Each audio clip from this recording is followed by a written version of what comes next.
असं मुलगा म्हणून राहिला पाहिजे. मग तो दारू पिला नाही पाहिजे, सिगारेट वळली नाही पाहिजे, तंबाखू खाल्ला नाही पाहिजे, चोरी केली नाही पाहिजे, इतर मुलीची छेडछाड केली नाही पाहिजे. ते त्याचं दायित्व आहे. पण त्याला कोणं प्रशिक्षण दिलं पाहिजे? बाबासाहेब म्हणतात, जिच्या हाती धम्माची दोरी ती जगाला उद्धारे. बाबासाहेब काय म्हणतात? जिच्या हाती धम्माची दोरी ती जगाला उद्धारी. जर तुम्ही 10 दिवसाच्या सामनेरी झाल्यात, तुम्ही 10 दिवसाचं ट्रेनिंग घेतलं, तर तुम्ही तुमच्या मुलाला, नातवाला, कुटुंबाला 4 पिढीला बौद्ध धम्म शिकू शकता. तुमचं ते दायित्व आहे. पण असं होत नाही. होते का? लग्न करण्याच्या आधी 10 दिवसाच्या चिवरतीने घेतलं पाहिजे. हे दायित्व आहे समाजाचं. मुलाचं लग्न करण्याच्या आधी त्याला 10 दिवसात दीक्षा दिली पाहिजे. हे आईवडिलाचं कर्तव्य आहे, त्याचं दायित्व आहे.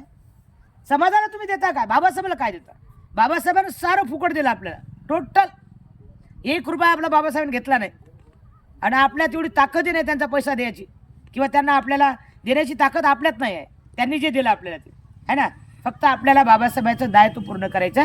तेवढंच करायचं की दर रविवारी जिथंही विहार असेल, तुम्ही भीमटेकडे यावं असं माझी इच्छा नाही. तिथंही तुम्हाला विहार भेटेल, त्या विहारात जाऊन तुम्ही वंदना घेतली पाहिजे. भंतीजी आहे नाही मग त्याशी संबंध नाही. तुमचं कर्तव्य आहे त्या विहारात जाऊन अगरबत्ती, मेणबत्ती लावून त्रिशरण पंचशील घेऊन आपण आपल्या कुटुंबात बुद्धवलय निर्माण करायचं. हे प्रत्येकाचं दायित्व, उपासकाचं दायित्व. बाबासाहेबांप्रती तुम्हाला बाबासाहेबांना द्यायचं आहे. मग बाबासाहेबांप्रती तुमचं दायित्व आहे. तुम्ही हे केलं पाहिजे, बरोबर आहे. आणि जे लोक करत नाहीत ते बाबासाहेबाला हराम झाले असं म्हणण्यास काय हरकत नाही. म्हणून मी माझ्या प्रत्येक प्रवचनाला सांगतो, आम्ही भेसळ बौद्ध आहोत. मी जाहीर सांगतो, आम्ही भेसळ बौद्ध आहोत. बाबासाहेबांनी 14 ऑक्टोबर 1956 साली बौद्ध धर्माची दीक्षा दिली.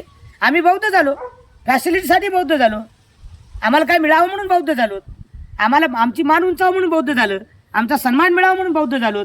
आम्ही ताटमाने जगावं म्हणून बौद्ध झालो. पण ओरिजिनल बौद्ध कुठं होतो आम्ही? बाबासाहेब म्हणतात, मी बौद्ध धर्मात दीक्षा केली, मी बौद्ध झालो, माझा मुलगा होऊ शकत नाही. हे बाबासाहेबांचं ब्रीद वाक्य आहे, माझं नाही. मग बाबासाहेबांच्या ब्रीद वाक्याला दायित्व देण्यासाठी प्रत्येक कुटुंबातला मुलगा 10 दिवसात दीक्षा घेतली पाहिजे. हे तुमचं दायित्व आहे.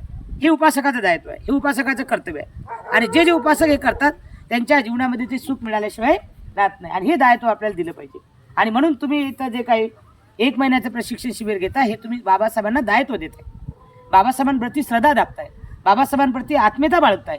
बाबासाहेबांप्रती तुमची एक श्रद्धा वाढण्यासाठी, आत्मीयता वाढण्यासाठी आपण हे पुण्य. या सर, या.